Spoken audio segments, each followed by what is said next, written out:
All right, so we talked about inline styles as being a simple, quick way to apply some CSS to specific sections of a document, but obviously it's not the best way of stylizing a page.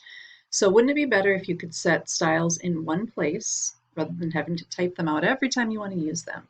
So that's what we're going to learn now is embedded styles.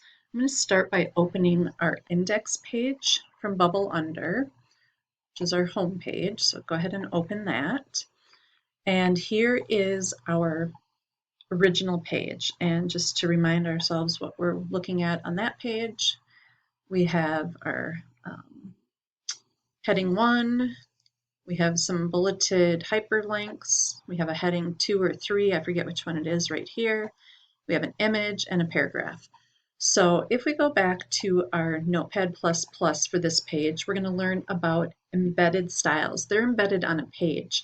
And because of that, the rules about them have to go up in the head section, the part that the computers read, not humans. And this is where we're just going to add style. And to do that, you do an opening style tag, and then go down a few lines and close out your style tag. So everything you put between these two style tags are going to be the rules for this entire page. It's going to know that for this page, follow these rules. One thing that you see in your handout is that it says style type equals text/CSS. We actually don't need to do that. We can just stick with something as simple as style, close style, those two tags. So inside of here is where you would write your rules, like I said. So let's say on this page, anytime we have a paragraph, we want it to behave a certain way. So we say, okay, our selector is the paragraph, and then we do an opening curly brace. These are going to be located right to the right of the letter P on your keyboard, and you have to hit Shift to get the curly brace. The square brace is the one that you get by default. So opening curly brace, and then when you're done with that rule, you're going to have a closing curly brace. Whoops, I need to hit Shift. There we go. I'll just shift that over. So everything between here and here is the rule for your paragraph. And let's just say that all paragraphs on this page, we want to have I'm in caps, that's right, font weight of bold.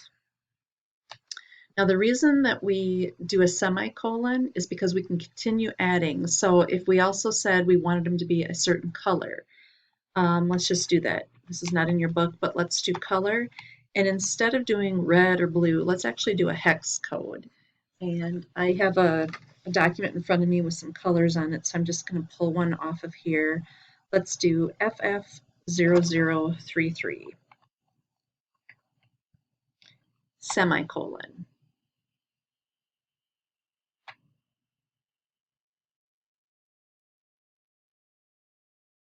All right, and then our closing curly brace can literally come right there. This whole line, if you wanted it to, could be sucked back like that. It doesn't matter. Remember, code just reads from left to right. For me personally, I like to have all my different declarations on a separate line going down so that I can easily see them when I'm proofing and just going through this. So my font weight is bold. My color is this color of red. So that's the rule for a paragraph. If we want to do a rule for our heading 1, because we do have a heading 1 in here. Well, we have a heading 2 down here. Oh, here's our heading 1 way up here. Bubble under. Let's say we want to make bubble under look different. So we start with the selector, heading 1, and then we do a curly brace. Here's the rules for my heading 1.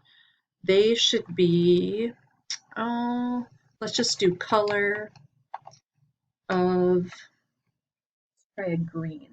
I'm just randomly picking one. 33FF33.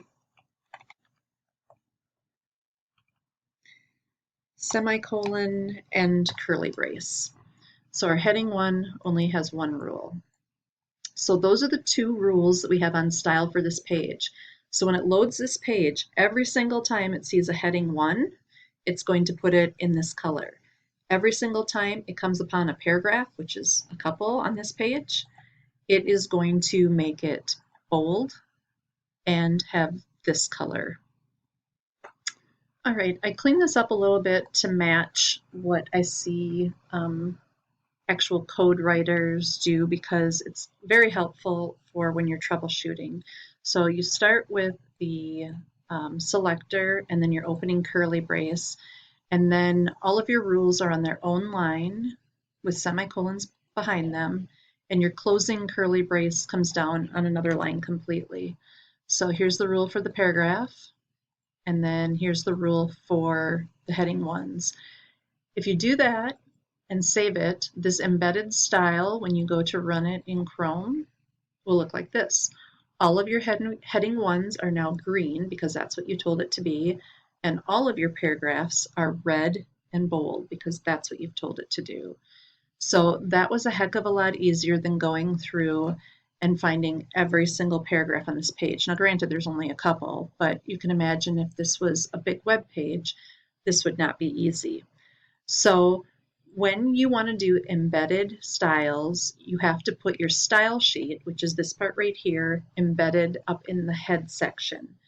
Now, if you only have a couple of pages of your whole website, maybe adding your style, embedding it on each page is not that hard.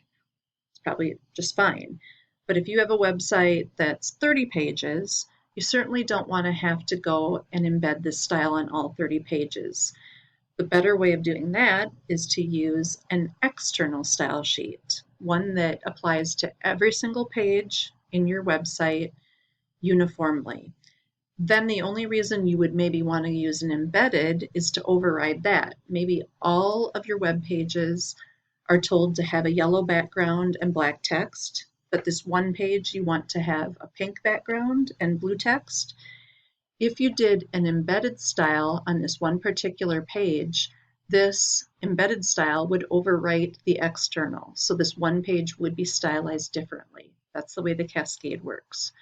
So this is embedded styles. It's fairly easy, not so time consuming, but there is still a better way, and that's the external style sheet that we're going to look at next.